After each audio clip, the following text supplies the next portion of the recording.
Hello and welcome to Feng Shui Live. This is all about helping you understand how successful people find their way and navigate between a thought and an action and getting results. And today I have someone really exciting and passionate that's going to help you do exactly that. So thank you so much, Tanya Kunze, for being here. I truly appreciate it. Hi, it's amazing to be on your show. Thank you so much for asking me to join you. Absolutely. So Tanya is somebody amazing because a lot of times I like to interview people from all different backgrounds, but she is focused on neuroscience-based conscious business development. So tell us a little bit about that and kind of what that starts to look like. It's really exciting. Consciousness is something that I've been working with since 2006, and it's become a buzzword only now. And I find that I'm quite an early adopter in the space of aspects that are coming in that are new and exciting. And business development obviously is an area that we need to look at. I lean quite heavily into the neuroscience within a corporate space, but that involves a lot about the development of the individual, development of people. And as a woman, I've worked a hell of a lot with women. Sorry, I shouldn't have sworn there. I work a lot with women. And do you want to start that again? Because I don't think I should be swearing. No, go ahead. That's okay. Are you sure? Yeah, absolutely. Sorry, it popped out. It's a sign of authenticity. That's right. Well, here's the thing that I want people to understand. You know, my belief is the most powerful woman in the room is the woman that has nothing to hide. Yeah. And so all too often, my simple recipe is, what do we need to do to help that person get back to their true self? Right. And a lot of times, sometimes we have to swear or use a curse word because all of a sudden it breaks the pattern. And all of a sudden it puts you in a different state of mind into a place where all of a sudden you're like, oh, that makes sense. Or, oh, I'm awake now, or I'm paying attention. So yes. I love this. So we're all about real and raw here. So let me phrase this, or let me reset your question. And that is, let's start off with a person or a group of people that you tend to work with. And let's say they're coming to you for some type of reason or some type of transformation or some type of result, right? Mm-hmm. And so a lot of times that's looking at it from a corporate perspective or in their professional life and helping them gain clarity. Is that correct? So what I do is I shift people. So I find their blocks, and I call it the swift shift. And what we do is people don't realize a lot of the time that they have blocks. And I'll find them, and they're living what they think is a very normal life, but they're living in a shadow of what they could be. And then I pick up on those blocks, or they'll pick up on the blocks through my courses. So when I do something called the Power of Positivity, which is a course that I run, and it runs over either 1, 2, or 5 days, depending on how intense the individuals in the group want it to be. And it's very authentic. And the one thing about me, I think the word that describes me the most is authentic and real. And there was actually a Harvard study on the sort of cussing side of things that says the more authentic you are, the more real you are, and actually the better vocabulary you have, you will lean into the occasional cuss that comes in. So that's where you got my authentic, and I just froze because I know professionally it's not an acceptable space. But it's finding that magic in people that I need to unlock, and the power of positivity underpinned by neuroscience is where I get that. I love it. This is exactly in alignment with kind of how I think and how I operate and what we need to do. Because my belief is we as humans can't see our own blind spots. And all too often we add filters and layers and things like that. And maybe in the past, people were really successful and they broke through challenges because they wanted to do something, so they just did it. But as we age, all of a sudden we've had stress, fear, self-doubt, anxiety, and then the what-ifs creep in. Mm. And my belief is, the moment the what-ifs creep in is the moment that your brain and your body stop before you start. Mm. So if a person is experiencing being just stuck and they want to get back to their true, authentic self, what are the tools or steps or techniques that you apply, or how do you help them start to get unstuck and moving forward to experience progress? So the interesting thing, there's quite a few processes that one can take place. So I'm going to lean back again to the power of positivity because it's a course that I run, and the individuals on the course, so usually it's a group of 25 people, so I keep it nice and tidy and close. So we really communicate. They don't sit and listen to me speak, we speak. And I have something called the realizations worksheet that I give everybody that walks in, because people often don't know why. They know it's not okay. They can't find their why.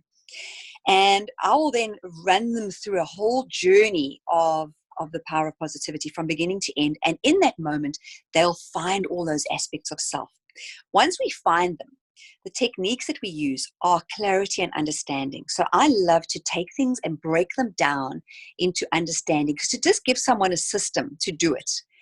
The motivation's not there. When there's clarity around understanding why I'm doing something. So let's just say, for example, weight loss. If I say to somebody, okay, you're going to eat this meal and that meal and that meal 3 times a day, you will lose weight. And the person does it, there won't be consistency in that. They'll fall off.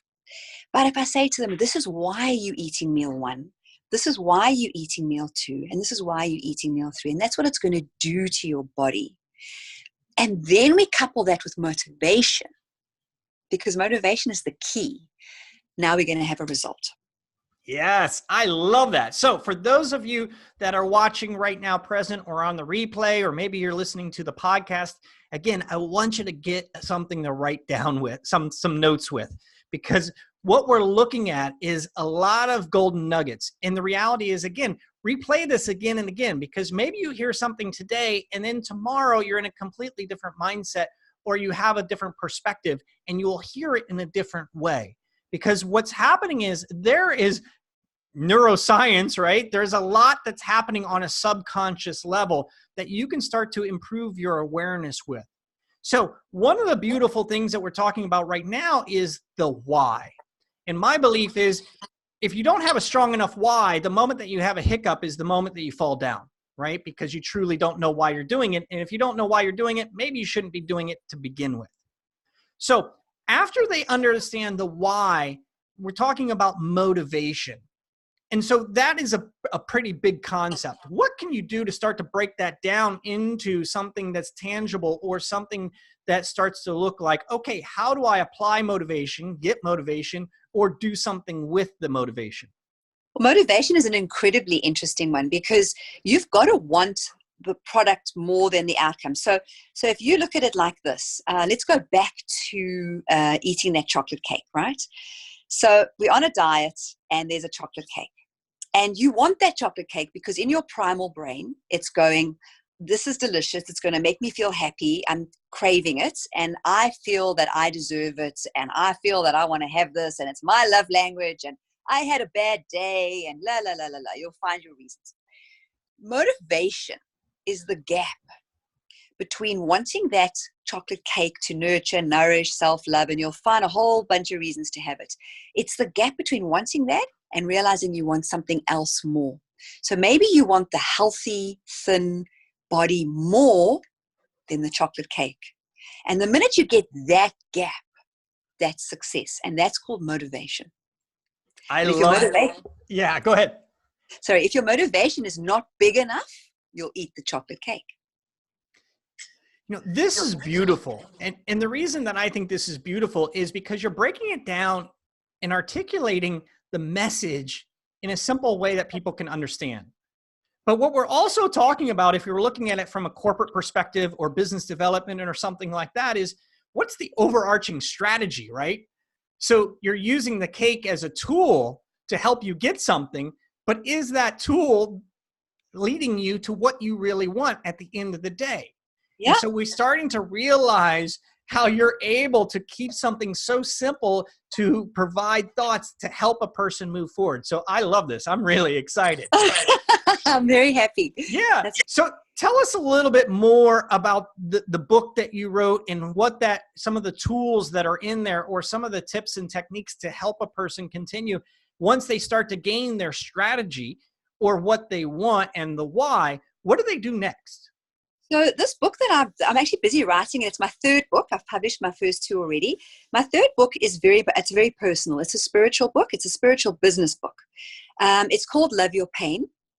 And it's all about accepting that we have a primal side to us. We have a negative side. We have mistakes that crop up. We do things we don't necessarily like, or we're not comfortable with. And we all have a past. That's the only way we learn. If we didn't do things or have things happen to us, we would never have grown. And I liken it to a lotus flower. A lotus flower grows out of the mud.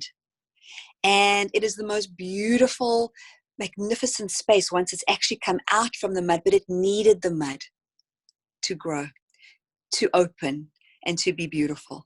So in any aspect, whether it's from a corporate perspective, from a feminine perspective, from a life perspective, we've got to go through that stuff. So if you don't love your journey and you don't love your pain, how are you ever going to blossom?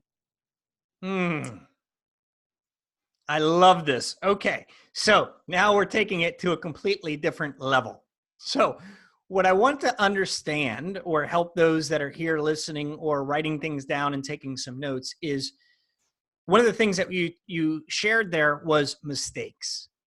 So a lot of times, as I mentioned, life happens, and then we get into some anxiety, trauma, drama, and stress, and the what ifs. And then we get scared because we made a mistake and we don't want to relive that mistake. But the reality is they're replaying it again and again and again, and they're constantly suffering. So when a person experiences a mistake and that's distracted and disrupted them, what is the technique or what are the tools to help them kind of get unstuck and continue moving forward? Do you go right back to the why and the motivation, or is there something that you can do to truly get their spark back and their mojo back and get back into action? Okay, so that's quite a nice one. So you have IQ. We all know what IQ is. We have EQ, which is your emotional intelligence. And then there's something called RQ. And a lot of people don't know what RQ is. And it is recovery quotient. How fast do you bounce back after you've had a little bit of a slip, whatever that might be? So our head of operations, Susaita Hippolito, was with me today.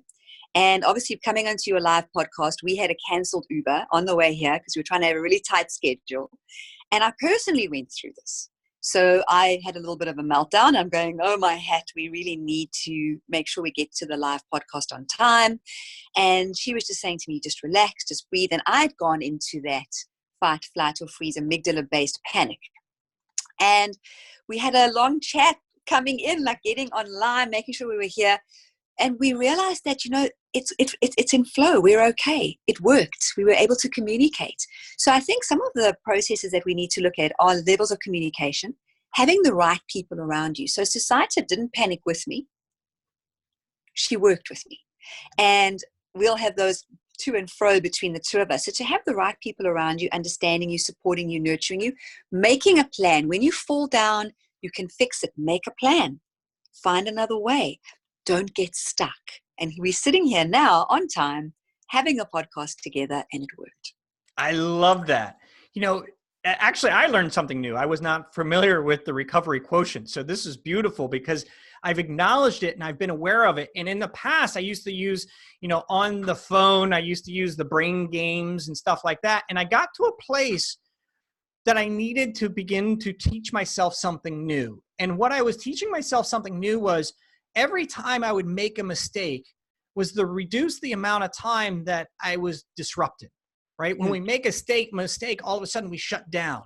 And what I began to use that tool for was, hey, it's going to make a mistake, but don't freeze up. Don't take seconds. Like, just keep moving forward, because you can recover, you can course correct, you can analyze after the fact. But right now you're on a time, you're on time, you have some intensity. So you just need to keep moving forward and then course correct along the way, which is exactly kind of reframing with the Uber and stuff like that. And then here we are having this amazing and beautiful conversation. So before we go any further, I want people to understand, how can they learn more or begin to understand how they can implement this in their life? And where would we direct people to? So I've got a very strong presence on LinkedIn. So they could Google my name, Tanya Kunze, on LinkedIn, or they could go into tanyakunze.com, which is my website.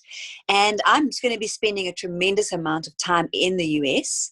So I'm hoping to do a whole host of retreats and events and corporate events and going into corporate. So I've got a very big strategy that's going to be rolled out, which I will then share predominantly on LinkedIn and then ultimately on my website. So the best thing to do is to come onto my newsletter, just to send me an email on LinkedIn, or to contact me via my website. And then I will then share the information of the journey that we're going to be having together.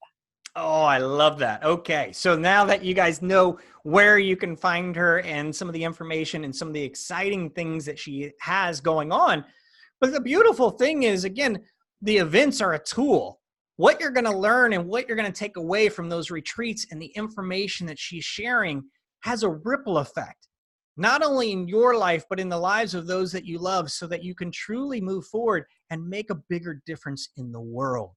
And that's what we all want, because we all want to uncover our blind spots and help ourselves have more clarity so that we can be more efficient and, plain and simple, have some fun along the way. So what happens when a person does make that mistake and their recovery time is long? Like, you know, and not only that, but they're almost out of practice, right? So you can have somebody, if you have somebody close to you, that's great. And you can feed off their energy. A lot of times people are like, hey, my significant other or the people I'm surrounded with, they're not supportive. What do I do? So in that situation, what would you recommend? You know, I find journaling a really wonderful process to turn to, because you can always pick up a pen and paper or whatever it is. You know, technology, obviously you'll use it slightly differently. But to get it out of your head as quickly as possible, start tracking your patterns, start tracking your loops. You're having a bad day, sit down, question yourself, why am I having a bad day? Why do I feel sad? And the thing is, doing the journaling, you're not offloading on a friend. And you're not getting your friend's life, because if you listen to your friend's opinion all the time, you're going to start living their life. If you don't want their life, don't listen to that opinion. And I also think sometimes it's unfair to offload on a mate, because you know, you're putting that negative energy onto that person, and sometimes they're not equipped to deal with it because maybe they've got so much stuff going on themselves. So journaling is a really great way, but do it in a way that it's a tracking system of yourself, not just offloading of thoughts, you know. So how do I feel today? So my son's app is actually launching in America. It's called Lazy Bones, and it tracks your moods and helps you create habits. So he's launching on Black Friday. They're doing a feature on Apple. And it's going to be brilliant, because that app helps you create the habits that you need in order to be your best self. But he's got a mood tracker on it. So every day you go on and you click on, am I happy? Am I average? Am I sad? And you can see in a month how many happy days you had, how many sad days you had, and how many days you just felt average. And start finding out why. Why am I feeling like that? Again, I love this, because when you talk, you keep things very simple, like I can understand them, right? But at the same time, it's very strategic. And all too often in the world these days, people aren't being strategic. And for me, I kind of had a hiccup when I was younger. You know, I came from Wall Street, I came from corporate world and stuff like that. And then when I approached Feng Shui, I'm like, how does it have to be common sense? And how do we get a result? Like, I don't want to just feel better. I don't want to put some crystals or some chimes somewhere. How does it translate to transformation? And what I want people to understand is, again, the way that you provide the tool, but the tool is helping you achieve an outcome. It's helping you raise your awareness. And I love that. And one of the things that I find with journaling is people journal typically in two ways. One is, let me explain how crappy everything is. And they'll vomit all the information page after page after page. Or they'll do the other extreme, which is, I'm going to be grateful. And in the subconscious mind, they're like, your subconscious mind is telling you, look, you're full of it. Like, yeah, you can say that, but deep down, like, it's not true. Yes. So there's a lot of conflict. But the way that you're approaching it is, you have to begin to connect the dots, because if you gain awareness, then you can do something about it. Would you agree with that? 100%. And there's another little nugget I'll leave with you, which is quite fun. So I'm sure we've all played video games at some point. And in the video game, you've got the avatar. So we're the avatar running around. Who's your gamer? Are you the gamer? Are you consciously the gamer? Or is society the gamer? Is the best friend the gamer of your avatar? Who's controlling your life? Wow. Okay, here we go. So let's dive into this a little deeper. So we have a couple different things that a person could go with this, but let's dive in a little deeper. And that says, when a person starts to ask these questions, a lot of times everybody else is the reason why they're not successful or they're not moving forward or something like that. And they're not taking ownership. Yeah. So when a person is experiencing that and they're the victim, Yeah. then how do they begin to flip that, or how do they begin to gain awareness into realizing that actually they have choices? It's not have to, need to, must do, or this is happening to me. But how do you help them gain an understanding of you're choosing this path and you do have choices, options, and opportunities? So in psychology, you have something called an internal locus of control or an external locus of control. So the best way to describe that simply is, let's say, for example, you're at the office and you are arriving at the office and you say to yourself, I really don't mind what mood my boss is in today. I'm having a great day. Internal locus of control. Or you arrive at the office and in your mind you're going, if my boss walks past me today and doesn't greet me, I'm going to have a terrible day. Now, what you're doing in an external locus of control is you're putting all your happiness in the hands of a third party. So take your power back. Realize that those are limiting beliefs. And if you're blaming outside of yourself, you have no control. If it's all your fault, you own it. So it doesn't mean you can't have a bad day if it's your fault. You can, but you can fix it. And that vocabulary word boss, that could be substituted with anything, right? Family member, parent, friend, or anything like that, right? Whoever. It could be circumstantial. It could be, I'll have a great day on holiday if the sun is shining. Goodness me. Have a great day on holiday. It doesn't matter what the sun is doing. I love it. When my daughter was in preschool, they're like, look, there's no bad weather. There's just bad planning for what you're going to wear in that weather. Exactly. But that's an internal locus of control comment. Beautiful. Yeah, I love it. Well, this is so much fun. So what I wanted to ask about again, before we continue on this process, because I feel like we could go days and days, and you do, talking about this in retreats. But I want to come back to your retreats and what that, again, looks like. So give us a little bit more sense of what types of different retreats and what is the focal point or within those retreats and those experiences. Okay, so the first point is from a corporate perspective, which is where I focus a lot. So I normally go into companies and I work with the teams within the organization. So I work with sales groups and with leadership groups, but sometimes it ends up being the entire company. When I get involved with the company, they never leave me, and I always end up working with the finance department and all over the place. But essentially, I go into an organization for either 1 or 2 or 5 days to start off with the Power of Positivity journey, which involves profiling. It involves a lot of education. And it's a big workshop. And I uninstall a lot of the programs that people have in their minds that they're not sure that they're actually running. They're unaware that they're running.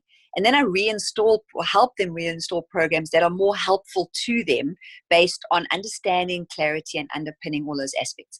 I am going to start moving a lot more into webinars, a lot more into groups, a lot more into public coaching, where we're getting individuals coming in and making it a little bit more personal outside of corporate. So it's a journey, and I'm looking at what people are needing, and then I'm going to apply my skill set to what the community wants, because it's about them. Oh, I love it. And remind people again how they can find you and where they can find you. Perfect. So if you pop onto LinkedIn and you Google, if you go into LinkedIn and put Tanya Kunze in, you'll find me there. Or you can go into tanyakunze.com. Or you could Google Tanya Kunze, because I'll come up there as well. Oh, I love it. So again, we could go on for days and weeks and months. And I truly appreciate you taking the time out of your busy and hectic schedule right now to come in and share some golden nuggets and help people understand the perspective that they need to help them unlock and break through some of the barriers that may be stopping or keeping them limited, and realizing that there's a lot more opportunities and possibilities. So thank you so much for being here. I truly appreciate it. Thank you for what you do for people and for reaching out and for making this journey for everybody so wonderful. Thank you. Oh, you're welcome. So guys, thank you so much for being here. Again, take a moment to watch this or replay it, because again, we talked about a lot of different things, and some of the things, they might resonate with you now, or they might resonate with you tomorrow, next week, next month. But there was a lot of things that are happening here on a subconscious level. So again, she shared with you where to go, how to find her, and where she's at, and how she's helping make a bigger difference in the world. So thank you guys so much for being here. Again, this is all about Feng Shui Live, what successful people are doing to find their way. So I look forward to connecting with you each and every week. And in the meantime, keep it simple, gain the clarity you need, create a plan, execute, and keep moving forward.